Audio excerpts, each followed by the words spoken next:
What up, y'all? It's DJ AlphaTyler back again with another reaction, and it's Saturday. We don't usually drop a ton of content, but I didn't do a whole lot yesterday for Friday, and so I wanted to make sure to give you guys some content today. So we're coming back through and hitting up some content for all my American subscribers.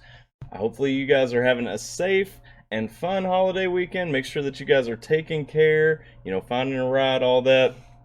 I know how Independence Day goes. For this video right here, this is from my patron StankDope. This is a very emotional song that means a whole lot to him. So he wanted to sponsor this reaction, and here we are with it. He asked that I check it out, see what I think. I'm excited to see what it is. He told me that this is a song. I guess it's about cancer, but it's got a neat little twist going on to it. So I'm excited to see what comes out of it. The song is called I See Everything. The group is Law Dispute, I think it is. I think it's Law Dispute. I don't think it's LA Dispute. I think it's Law Dispute. And so yeah, let's go ahead and jump into this one.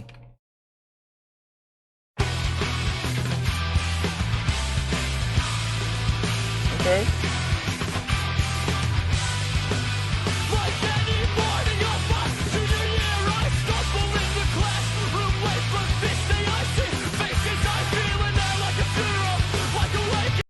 So I want to pause real quick because I want to look at what the lyrics are saying, but I also want to talk about this style right here. And really what this is making me think about, if you guys ever listened to Norma Jean, like around the time that they came out with the Anti-Mother album, like his vocal style right here is kind of fragmented in kind of that not quite hardcore, not really punk kind of way, you know what I mean? And I dig it. I dig like that kind of fragmented, kind of strained vocal style with some kind of shreddy guitars.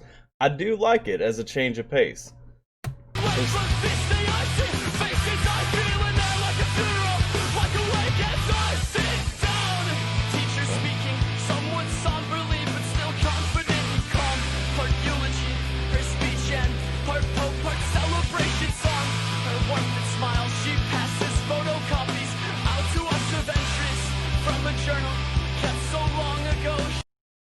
Okay, hang on.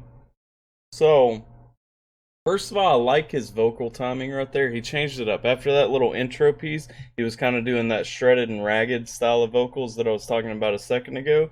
But I really like his timing throughout this part, kind of sticking to what the guitar's doing a little bit more. But I wasn't really expecting this. So, he was talking at first, kind of making it seem like he was coming in and there was an issue going on in his life.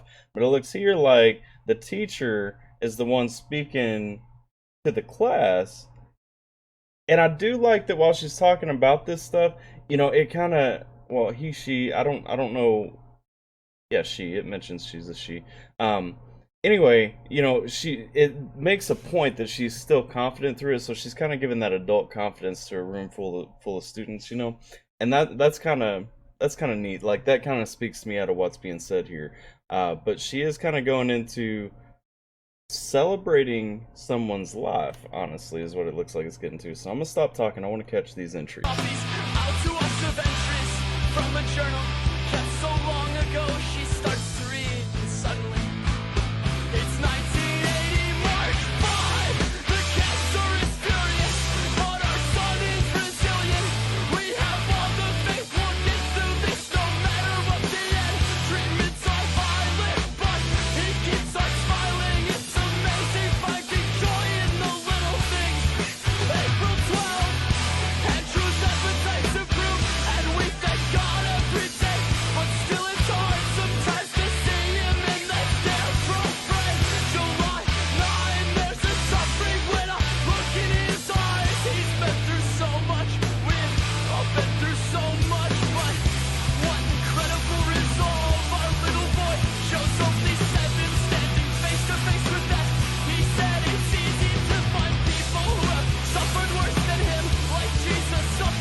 Okay, whoa, hang on, because alright, so I like it. If y'all have been around the channel for a minute, y'all know that my faith is pretty important to me.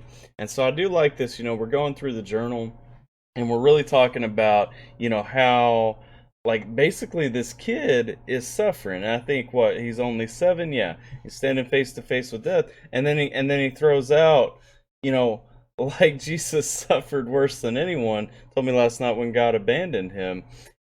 And like, you know, cause I think you know, if you're familiar with the scripture, you probably know the piece, you know, of Jesus wondering why his father had forsaken him, and so I mean, it just kind of speaks to me. You know, we're talking about a 7-year-old right now with cancer, which, you know, leading up to that, you know, I didn't really see it being somebody that young, which is a heartbreaking image anyway.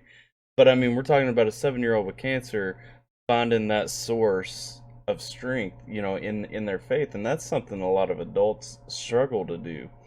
And so I mean, already, like this story right here, I'm so torn because it's like, on the one hand, you know, that piece alone makes it such a positive story, but then on the other hand, it's such a sad situation. Let's dig a little deeper.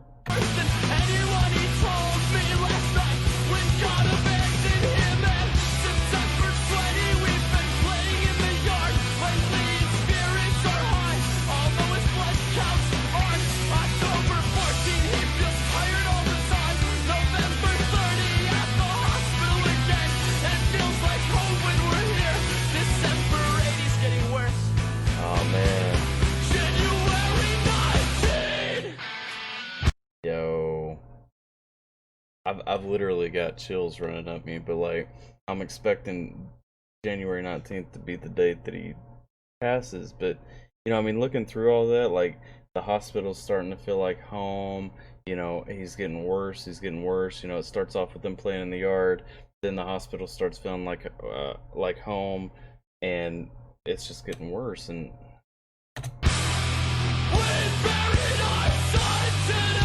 yep.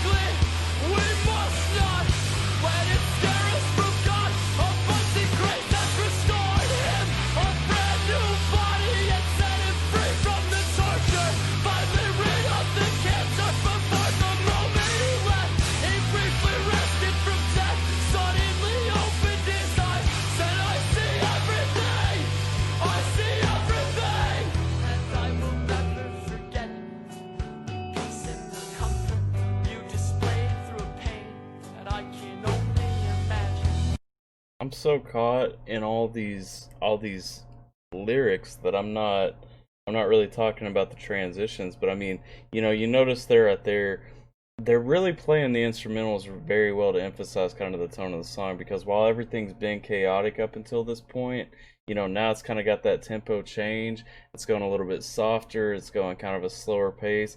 He's not screaming anymore. He's just kind of, you know, almost breathlessly kind of going through this. Okay.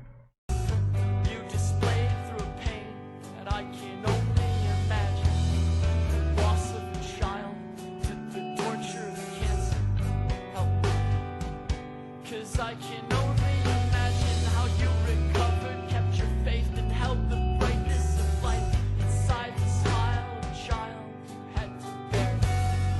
And I will never forget it, or your steadfast faith. No, I will never forget you. Now 6 or 7 years later, I'm devoid of all faith. I am empty of comfort, and I am weary of waiting. Though I felt nowhere what you had, I see nothing at all. Though I felt nowhere what he did, my eyes are closed. Wow, that's how we're gonna end?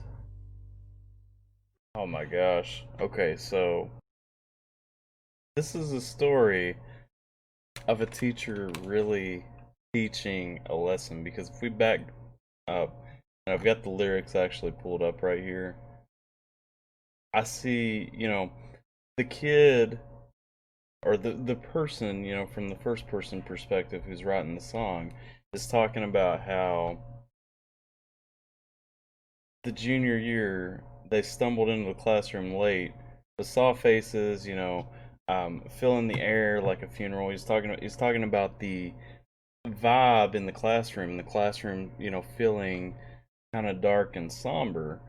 But then when we get to that last part, after the child has died, you know, that's the end of the story that the teacher's teaching. Then he says, I will never forget it, the peace and comfort you displayed through a pain that I can only imagine, the loss of a child to the torture of cancer. Help me. Because I can only imagine how you recovered, kept your faith, and held brightness of life inside the smile of a child you had to bury. And I will never forget him or your steadfast faith. No, I will never forget you. Now 6 or 7 years later, I'm devoid of all faith. I am empty of comfort and am weary of waiting.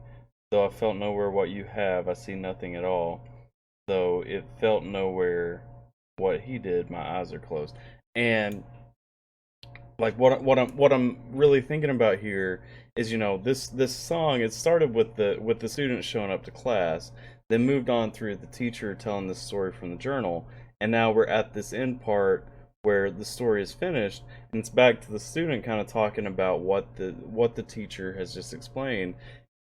And think about how many lives this kid touched, because really, this story, even though it was impactful for the parent there, it's really elaborated to the student here, that he can't imagine how any of this happened, doesn't understand how through all this pain and suffering that teacher has kept her faith. And it's such a story of that strength that we can draw from faith. You know what I mean?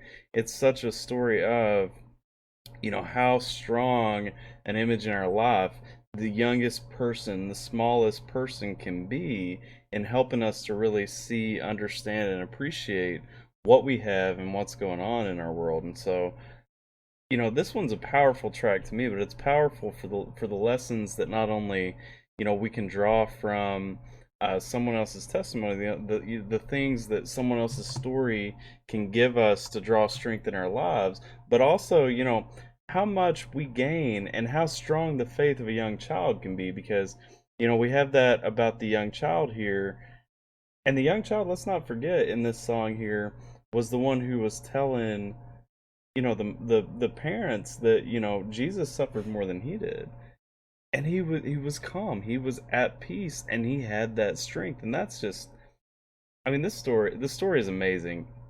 Okay, I'm going to talk about the instrumentals for a second, because at first, when I was hearing this, I thought that maybe they weren't that talented of a group. I thought that maybe, they were just kind of thrashy a little bit, maybe something underground, not very, um,